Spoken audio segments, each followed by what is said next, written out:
വിശദമായ വാർത്തയിലേക്കാണ്. വടകരയിൽ ലോക്സഭാ തെരഞ്ഞെടുപ്പ് പ്രചാരണത്തിനിടെ വ്യാജ സ്ക്രീൻഷോട്ട് പ്രചരിപ്പിച്ച കേസിൽ അന്വേഷണം വേഗത്തിലാക്കാൻ പ്രത്യേക അന്വേഷണ സംഘത്തിന്റെ തീരുമാനം. റിയാസ് കെമാറുണ്ട് വിവരങ്ങളുമായി. റിയാസ്, എന്തായാലും അന്വേഷണം പുരോഗമിക്കാൻ അല്ലെങ്കിൽ അന്വേഷണം മുന്നോട്ട് പോകാൻ തന്നെ SITയുടെ തീരുമാനം എത്തുമ്പോൾ എങ്ങനെയാണ് കൂടുതൽ നടപടികൾ?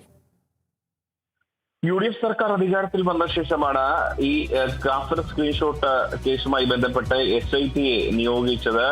വടകര കോഴിക്കോട് റൂറൽ ജില്ലാ ക്രൈംബ്രാഞ്ച് DYSP ആയിട്ടുള്ള T മനോഹരന്റെ നേതൃത്വത്തിലാണ് പ്രത്യേക അന്വേഷണ സംഘത്തെ നിയോഗിച്ചത്. അവർ ഇന്ന് ആദ്യത്തെ യോഗം ചേർന്നു. ആ യോഗത്തിൽ ചില നിർണായകമായ തീരുമാനങ്ങൾ കൈക്കൊണ്ടിട്ടുണ്ട്. യോഗത്തിൽ Kozhikode rural SP T Farash ഉൾപ്പെടെയുള്ളവർ സംബന്ധിച്ചിരുന്നു.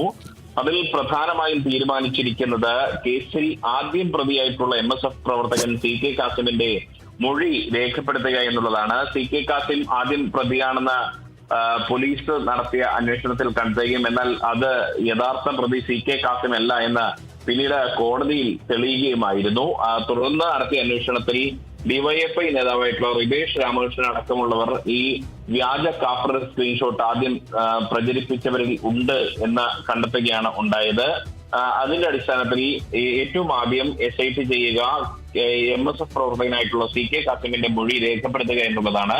പിന്നാലെ ഈ വ്യാജ കാഫർ സ്ക്രീൻഷോട്ട് ആദ്യമായി സമൂഹ മാധ്യമത്തിലടക്കം പങ്കുവച്ച DYFI നേതാവ് റിബേഷ് രാമകൃഷ്ണൻ അടക്കമുള്ളവരുടെ ചോദ്യം ചെയ്യലായിരിക്കും ഉണ്ടാവുക.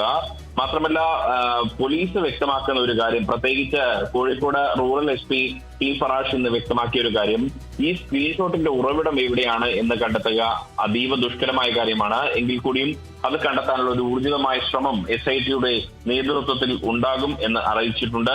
മൊബൈൽ ഫോണുകൾ ശാസ്ത്രീയമായി പരിശോധിച്ചതിന്റെ പൂർണ്ണമായ ഫലം ഇനിയും പോലീസിന് ലഭിച്ചിട്ടില്ല എന്നുള്ളതാണ് ഒരു വലിയ വെല്ലുവിളിയായി അന്വേഷണ സംഘത്തിന്റെ മുൻപിലുള്ളത്. അതുകൊണ്ട് തന്നെ ഒരു ഊർജിതമായ അന്വേഷണത്തിലേക്കാണ് ഇപ്പോൾ SIT കടന്നിരിക്കുന്നത്. ശരി, വ്യക്തമാണ്. റിയാസ് കെമാറാണ് വിവരങ്ങൾ നൽകിയത്.